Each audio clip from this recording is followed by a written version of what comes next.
Atin po namin si ate niya. Wala po si Tami.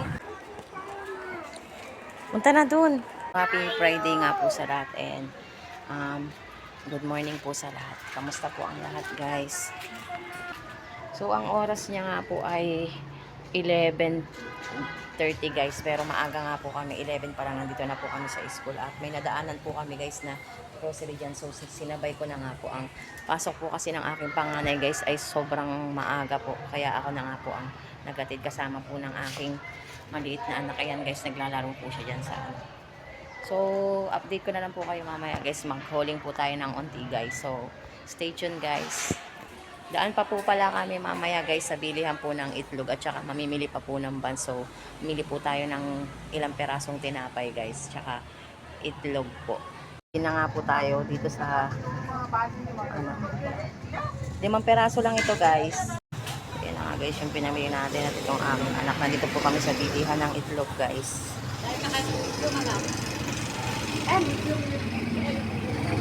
Nga po, guys, naglalakad na kami pa uwi ng bahay. Sobrang putik, guys, kasi nga po umulan kagabi. Ayan, guys, ang aking anak. Umulan kagabi, guys, kaya sobrang putik ng ating daanan. Ayan. And thank you, Lord, nakarating na nga po kami ng safe dito sa bahay namin. Kasama kong aking maliit. Habang kami na malengke, guys. Nakabili na rin tayo ng itlog. Kaya lang, namili lang po ako ng half tray, guys, kasi sa linggo pa talaga ako. Ano po, makakapalengke, guys, ng ano, hindi ko kasama yung anak ko.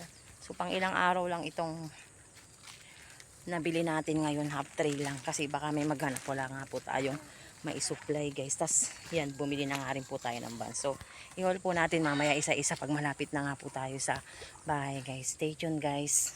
Nandito na nga po tayo sa loob ng aming bahay. So, pahinga lang tayo ng konti, guys. Maglalabas na nga po ako ng ating paninda. Kasi, guys, yung paninda natin nandito lang yan, sa loob. Lalabas na natin. Hi, guys. It's me again. Ayan, nakatulog na nga po ang aking anak, guys. Ngayon lang ako buhat kanina na pagdating po namin, guys. So, ang oras po natin ngayon, guys, ay 12:29, guys. Malamang sa yung iba po dyan ay nagla-lunch pa lang sa mga oras na to. So, happy lunch po sa inyo. And, kamusta po ang lahat, guys? Sa mga oras po na to, guys, parang kumukulimlim na naman nga po dito sa aming lugar. Guys, naririnig nyo na po ba ako? Medyo okay na po yung ano natin, na-try ko kanina. Pero hindi ko lang po alam kasi naglolo-loko nga po itong mic natin. Nakulangan lang po siguro ito sa pag-charge, guys. So, guys, ang isang mabilisang hauling lang na, guys. Habang nag-ano nga po tayo, may namili po sa atin si Nanay, yung taga dito lang po sa amin. Isang friendly po natin, namili siya ng shampoo, maglalaba siya dyan sa may pinag-iigiban namin. So, shout out sa iyo, Nay. Salamat po sa pagbili. Yan, guys. Talagang matumal tayo ngayon, guys.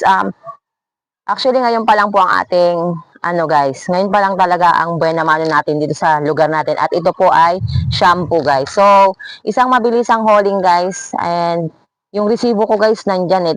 Sabihin ko na lang sa inyo kung magkano nga po ang ating bentahan, guys. Wait lang. Hanapin ko nga po ang aking resibo, guys.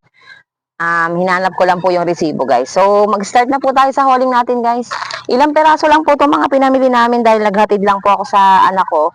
So, dahil Friday po ngayon, bukas sa Sabado po, pag Sabado po ay sarado nga po kami, guys. Nasa church po kami. Sa buong maghapon hindi po ako nagbubukas, guys. Pero pwede ko pong ibilin dito sa maiiwan namin na kung may bibili po pwede naman po silang kumuha at sa hapon na nga lang po ito babayaran or sa linggo, guys. Basta bayaran. Wala pong problema sa inyong kasarian. Basta bayaran lang. So, dahil marami na nga po tayong yaw-yaw, guys, magsimula na po tayo. Ang ating napagbayaran lang, guys, dito sa grocery na pinagbilihan namin ay 565 lang, guys. And then sa ano naman, guys, nag-ano lang po ako, guys, ng kalahating tray, guys. Medium na nga lang po ang binili natin, guys. Ang mahal po ng itlog natin, guys, talaga hindi siya umaano. Ang kalahating tray, guys, ay 120, guys. So, pumapatak na ang buong, ano, guys, 240 nga po. Medium nga lang po size ang binili natin at medyo okay naman po ang medium, guys. Pwede na rin po natin siya sa 10 piso. Ibenta ng 10 piso. Nga po tayo, guys. Start tayo, guys, dito sa may juice. Ilang beses na kasi, guys, na may naghahanap ng juice dito. Pero, wala nga po akong naiibigay. Ang bentahan ko po dito, guys, ay 23 pesos, guys. At, ang atin pong puhunan dito, guys, ay 98, guys. And salamat sa papri. May isa ka nga pong papri. So, bali 6 pieces po ito, guys. So, 23 nga po ang ating bentahan. Yan. And then yung maliliit na chichi natin guys, tagdi 3 pesos nga po ito guys. Yan. Dahil wala na nga pong pasabit-sabit dito sa ating labas at nakaka-boring na siya tignan. Yan. Namili tayo. Tatago na lang natin yan guys sa anak ko. So, 4 na peraso lang po yan guys. 3 pesos nga po ang benta ko guys.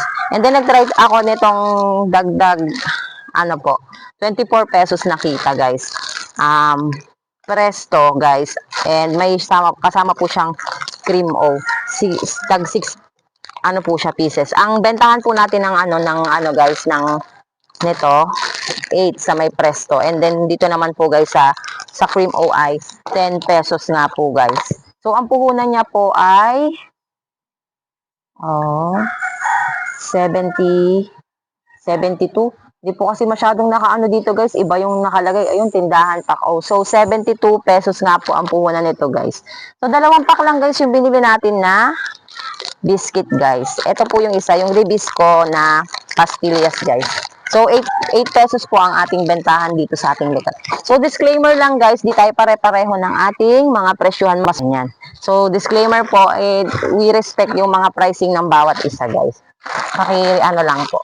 And then, dito naman guys sa kanton, nalaglag na nga po ang ating guys, wait lang. So, sa kanton nga po natin guys, mamamalingki naman po tayo sa linggo. So, naglagay lang ako ng 14 pesos po ang puhunan ng mga pancit canton dito guys. Tag-2 flavor lang guys yan. Ang puhunan po ay 14 and then add 3 pesos po ako. So, 17 nga po ang bentahan namin dito sa aming lugar po. So, ito naman pong homie. Kapresyo din po siya guys. Mas mahal pa nga po yata siya sa laking. So, ang bentahan ko po nito, add ako ng guys, 12 pesos po ang bentahan natin sa homie noodles. And, hindi mawawala ang birch tree natin guys kasi ilang araw na. Yan. Ubus na nga po ang birch tree dun sa harap. So, namili lang tayo nito, 8 pieces lang po. So, binudget lang natin guys yung dala natin.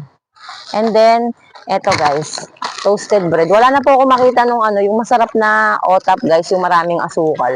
Lagi daw po kasing mabilis maubos po ang otap doon. So, ito na nga lang po ang kinuha natin. Dahil talagang may customer nga po talaga tayo dito. Sa toasted bread. Pinang-ano po nila to sa umaga at saka sa merienda guys. Wala na akong plastic ng guys. Mabilis din ang yelo kasi minsan madami po talagang namimili. Ang nilalagay ko lang kasi guys sa rep namin, 12 pieces or 10 pieces. Friday po ngayon guys, lang po kami. Hanggang alas 5 lang kami guys. Yan, kung narinig nyo po sa mga oras ito ay kumukulog at malamang nagbabadya na naman ng pag-ulan guys. Sobrang putik nga po at hindi pa tayo nakakapag dyan guys. Nakakapagwalis. Maya magwalis-walis tayo dyan. And pasilip ko lang po sa inyo saglit guys yung setup ng natin ngayon. Kasi nga po nangangapa ako kung baka biglang umulan guys. So, yung setup natin everyday, hindi po ngayon ganun yung ginawa ko. Sa susunod na pamamalingki natin guys ay sa Sunday na nga po.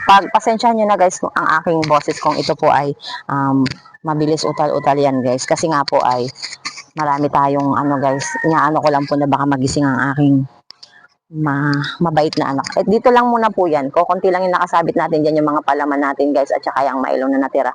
Munggo baka sakaling may po ngayong Friday po ngayon. So, nilagay ko nga po dyan sa harap para makita nila.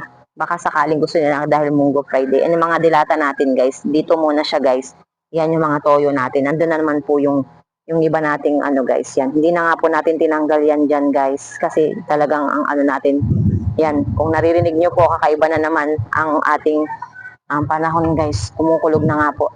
Yan ang tinapay natin guys at ang itlog natin guys at ang ating mga guys dito. Yan yung mga powder natin dyan. Pinagsama-sama ko na nga lang po ito para isang na lang po siya tignan guys. At saka yung iba nga po ay konti na lang po ang isak. So sa linggo, mamimili nga po tayo niyan. And then yung mga nakalagay po sa labas sa rack natin, ipinasok po natin dahil meron po diyang angge or may tulo po diyan. Dito lang muna po yung mga Sunrox napkin and mga sabon-sabon natin guys. Yan guys.